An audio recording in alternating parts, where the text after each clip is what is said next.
A body in uniform circular motion has both constant speed and constant acceleration. Uniform circular motion can describe the orbit of the moon. I don't know who invented the wheel, but the circle was invented by primitive peoples all over the world. Usually it had some mystical significance. It was associated with the horizon, or with the sky, or with the gods. After a while, myths take on complicated traditions and fancy language, and then they become known as philosophy.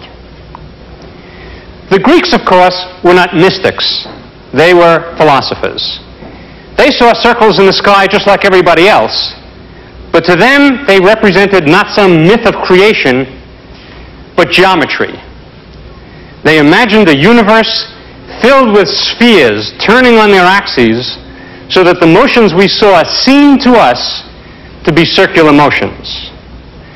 And so the philosopher Plato said, all motions in the heavens must be circular motions and uniform. And astronomers spent the next 2,000 years trying to show that he was right. Now, astronomy was a profession. It had a job to do. The job was to predict where each heavenly body would be found at any given time on any given night.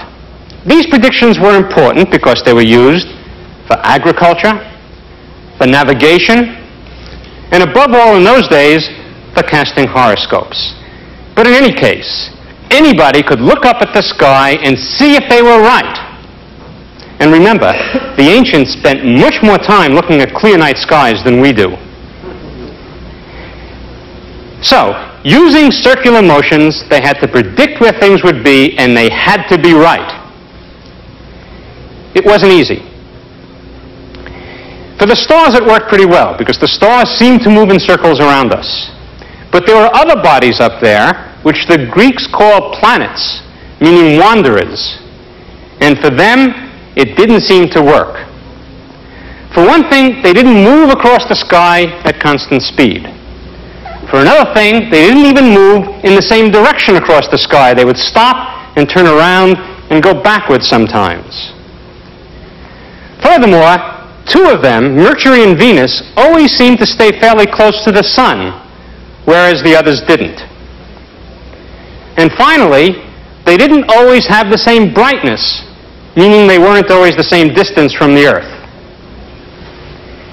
Nevertheless, Plato had said that all of those motions were due to uniform circular motions, and that's what the astronomers had to accomplish.